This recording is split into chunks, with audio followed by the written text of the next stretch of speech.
आंदोलन भी, और ये शुरू से आंदोलन 50% था। महिलाओं की भागीदारी हमेशा से इक्वल थी। स्पोक्स पर्सन आने में थोड़ी देरी हुई। उनका रोड मैप नहीं है, ये सोशल मीडिया से शुरू हुआ है, ये रील में ज़्यादा चलता है, लोग ज़्यादा नहीं पहुँच रहे। पर 6 जून को जब हम आए तो हमने देखा यहाँ पे कितने लोग थे। सरकार ने खुद आके परमिशन दी।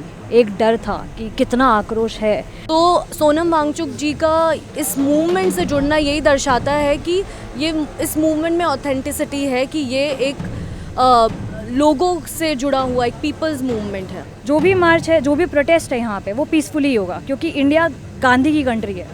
गांधी जी ने भी हमें देश को आज़ादी ऐसे ही दिलाई थी और हम भी इनसे जवाब उसी तरीके से मांगेंगे। मेन स्ट्रीम मीडिया गायब है, या पहले दिन से गायब है, या फिर आंदोलन में उनको आने नहीं दिया जा रहा है। और उसी के बाद से हमें पता चला है कि उनको ये बोला गया है कि इस मूवमेंट को बिल्कुल कवर ना किया जाए। नमस्कार दोस्तों, मैं राकेश सिंधलिया। आज मैं हूं जंतर मंतर पर, और यहाँ पर कोकरोच जनता पार्टी के प्रवक्ता, जो महिला प्रवक्ता हैं, दोनों ही हमारे साथ हैं, रत्ना सिंह जी और वैष्णवी जी।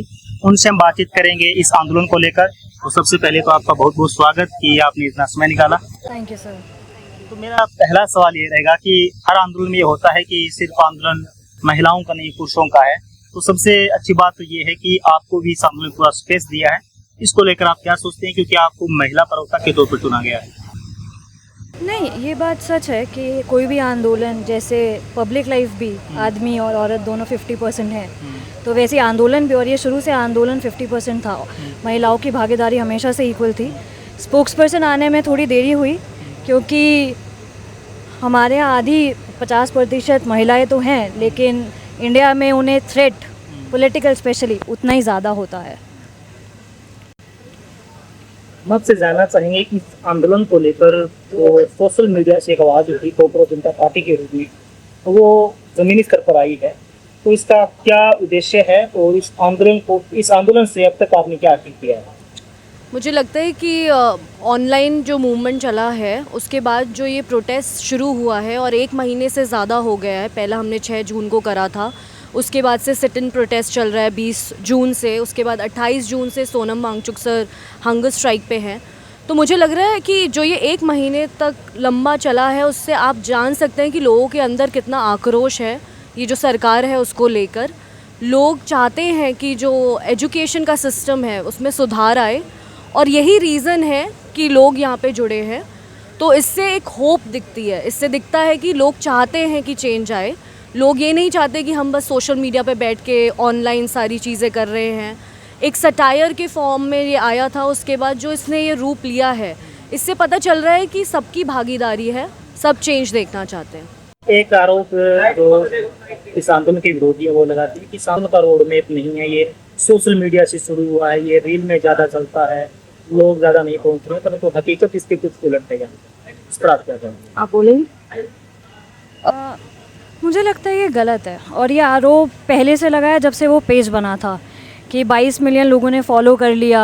आपको लगता है कि ये डिसेंट है, ये गुस्सा है, पर ये नहीं है। 6 जून को जब हम आए तो हमने देखा यहाँ पे कितने लोग थे। सरकार ने खुद आके परमिशन दी। एक डर था कि कितना आक्रोश है। 20 जून को जब हम दोबारा वापस आए तो 6 जून से ज़्यादा क्राउड था। उससे लेके आज तक हम यहाँ बैठे हैं, और जितने भी लोग आ रहे हैं रोज़ यहाँ पे क्राउड, आज तीसरा हफ्ता है, ख़त्म होने वाला है, क्राउड बढ़ता ही जा रहा है। हर शाम को आपको 20 जून के बाद से क्राउड जो है इंक्रीज़ ही होता जा रहा है। तो I think crowd itself answers that question. अगर सोनम वांगचुक सर की बात करें तो उनका इस आंदोलन से जुड़ना इस आंदोलन को कितना मजबूत किया? जी, सोनम सर का आपको जैसे पता है कि उन्होंने हमें हमेशा एजुकेशन के लिए, एनवायरनमेंट के लिए हमेशा अपनी आवाज़ उठाई है। और इस आंदोलन से जब वो जुड़े हैं तो उन्होंने भी कुछ देखा है, इसमें क्रेडिबिलिटी देखी है। उनको भी लगा है कि ये मुद्दा पॉलिटिक्स से हट के है, ये जेन्युइनली एजुकेशन के बारे में लोग जो हैं इसके बारे में बात करना चाहते हैं, वहाँ पे सरकार से अकाउंटेबिलिटी सीख करना चाहते हैं। तो सोनम वांगचुक जी का इस मूवमेंट से जुड़ना यही दर्शाता है कि ये इस मूवमेंट में ऑथेंटिसिटी है कि ये एक लोगों से जुड़ा हुआ एक पीपल्स मूवमेंट है। इसमें मैं सिर्फ एक बात और ऐड करूँगी कि जब एक इतना बड़ा एजुकेशन है, Sonam Wangchuk Magsaysay award, SELCO foundation, जब वो आते हैं और हंगर स्ट्राइक पे जाते हैं, जो एक बहुत ही एक्सट्रीम मेजर है, टू गेन अकाउंटेबिलिटी। तो वो सिर्फ इट्स नॉट अबाउट कि ये मूवमेंट की कितनी क्रेडिबिलिटी है, ये दिखाता है कि हमारा एजुकेशन सिस्टम कितना टूट चुका है, हमारी सरकार कितना जवाबदेही नहीं देना चाहती कि एक इतने बड़े आदमी को एक इतना एक्सट्रीम मेजर लेना पड़ रहा है just to get an answer. अभी सरकार की मंशा को लेकर ऐसा लग रहा है कि सरकार शायद ऐसा लग रहा है कि इस आंदोलन को लंबा खींचने में वो खुद चाहते हैं कि आंदोलन लंबा खींचे और आंदोलन को थकाया जाए। तो इस आंदोलन से आपकी कौन सी प्रमुख 3 या 4 मांगे हैं जो आप चाहते हैं कि अगर ये मांगे पूरी हो तो हम आंदोलन ख़त्म कर सकते हैं, वो मांगे आप? सर ये बहुत शुरू से क्लियर है। 6 जून को जब हम आए थे, 20 जून को जब आए, हमारी 2 मांगे हैं। पहली सबसे बड़ी मांग, धर्मेंद्र प्रधान को इस्तीफ़ा देना चाहिए और जितने बच्चे 20 बच्चे जो नीट की सुसाइड हुई हैं उन सब की फैमिलीज़ को 1 करोड़ कॉम्पनसेशन देना चाहिए। हम पर्सनली गए हैं, उन बच्चों की फैमिलीज से मिले हैं। वो एक आर्थिक इतने मजबूत घरों से नहीं आते बच्चे। हमारे देश में जो बच्चे डॉक्टर और इंजीनियर बनना चाहते हैं वो कर्ज़े लेकर, ज़मीन बेचकर माँ बाप उसकी सेविंग्स करते हैं। तो यही हमारी 2 मांगे हैं। जैसे इस्तीफ़ा आ जाएगा, कंपनसेशन हो जाएगा, हम यहाँ से चले जाएंगे। अभी सरकार की तरफ से हाँ, मुझे बस ये कहना था कि जो सरकार भी थकाने का काम कर रही है, उनको ये नहीं पता है कि लोग थक हार के ही यहाँ पे आए हैं, तो वो पीछे हटने के लिए नहीं आए हैं। वो चाहते हैं कि जवाबदेही हो, इसीलिए वो यहाँ पे टिके हुए हैं और सरकार जब तक जवाब नहीं देगी लोग ऐसे ही टिके रहेंगे। अभी सरकार की तरफ से कुछ बातचीत हुई है कुछ उनके साथ? सरकार की तरफ से कोई बातचीत नहीं हुई है और इससे यही पता चल रहा है कि सरकार जो है अभी अनसुना कर रही है। उन्होंने जितनी बातें भी बोली है, एक बार हमारे एजुकेशन मिनिस्टर ने बोल दिया कि दहशतगर्दों की बी टीम है, एक हमारे और बीजेपी के मिनिस्टर ने बोला कि ये वायरसेस हैं। तो उससे ये पता चल रहा है कि बातें तो सारी उन तक जा रही हैं, लेकिन वो यही चाहते हैं कि एक नैरेटिव चला दें, कुछ भी बोल दें, यूथ को एक टैग में जोड़ दें और फिर कुछ भी बोल के इसको ख़त्म कर दें।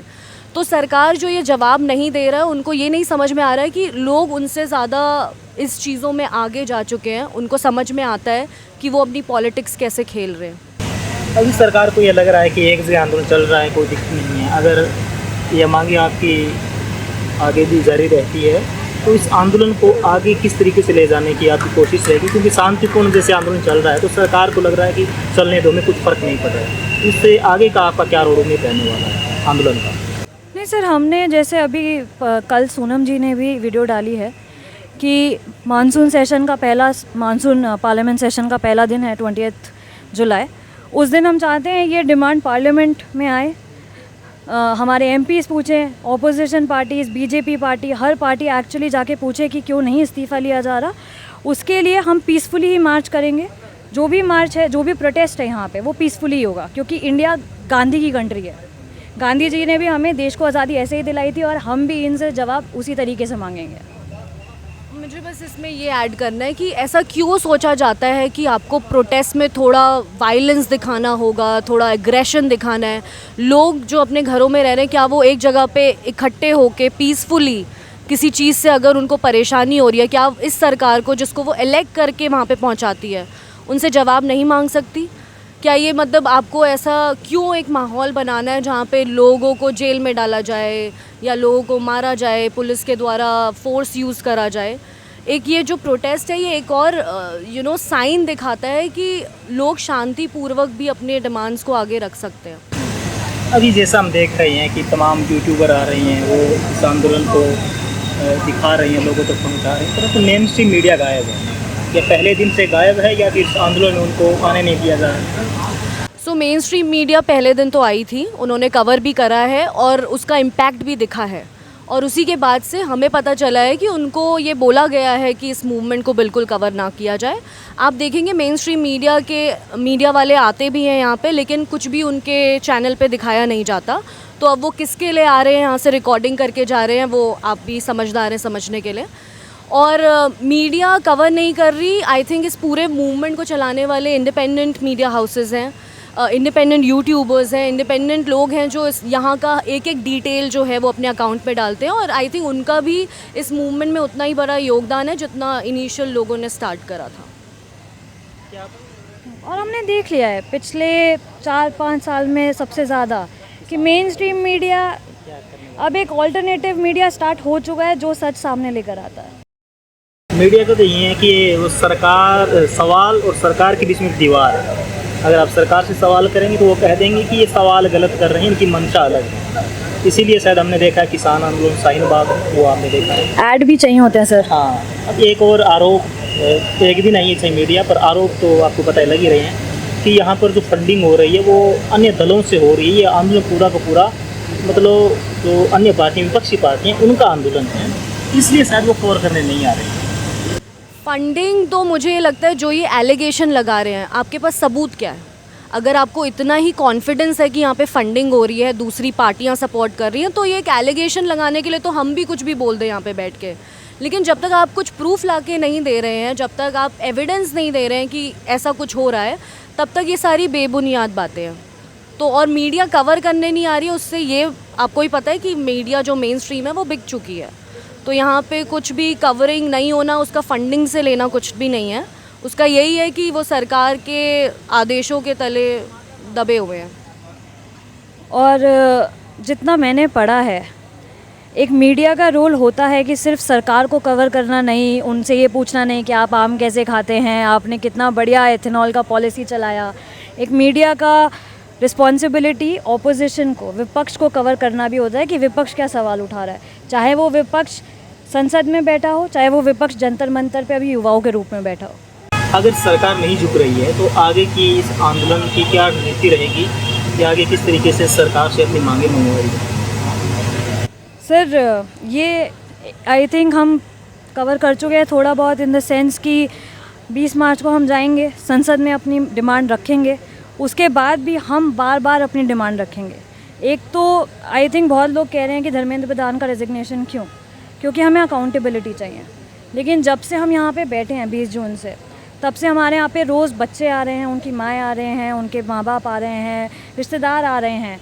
और सिर्फ नीट नहीं, हमें रोज़ आके अलग अलग एग्जामिनेशन, अलग अलग यूनिवर्सिटी, अलग अलग स्कूल की प्रॉब्लम्स पता चल रही हैं। 20 दिन हमें यहाँ बैठ के ये पता लगा है कि इंडिया का जो शिक्षा पूरी व्यवस्था है वो खोखली हो चुकी है।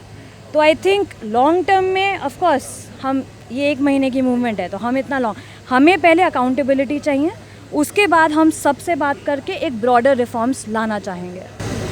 इस आंदोलन को सरकार की तरफ से अप्रत्यक्ष रूप से परेशान किया जा रहा है। जैसे कल मैंने देखा कि अभिजीत भाई और सभी बाहर खड़े थे और अंदर बारिश हो रही थी, सूखे तिरपाल वगैरह अंदर नहीं आने दे रहे थे। अभी तक इन दिनों में क्या ऐसा हुआ है कि पुलिस के द्वारा या अन्य किसी भी तरीके से आंदोलन को परेशान किया जा रहा है?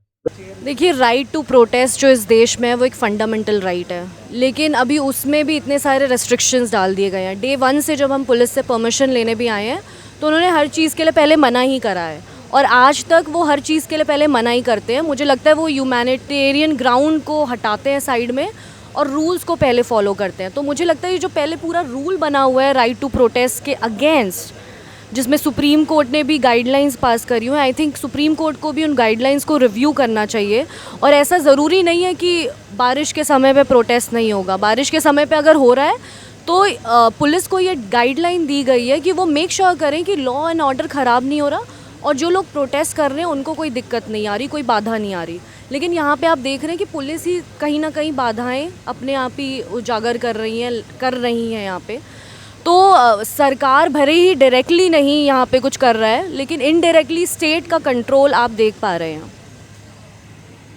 नहीं मतलब हो तो सरकार के आदेशों पे ही रहा है। मुझे चाहे जितने फोटोग्राफर्स हो, जिस लेवल पे सर्वेलेंस हो रहा है, जिस लेवल पे लाइटें काट दी गई थी, पानी, बाथरूम जो भी हुआ था, हाँ शुरू में पानी बंद हुआ था, लाइट्स बंद हुई थी, बाथरूम में पब्लिक फीमेल वॉशरूम में पानी नहीं आ रहा था जी। एक और इसमें चीज़ है, शायद उनकी आदत अब छूट चुकी है कि थोड़े प्रोटेस्ट ज़्यादा दिन तक भी चल सकते हैं, तो वो व्यवस्था वैसी करके नहीं रखते। कि सरकार खुद अन्ना आंदोलन से आई है परंतु आंदोलन इनको पसंद नहीं है। वही चीज़ है कि क्वेश्चन करना इस सरकार में गलत है।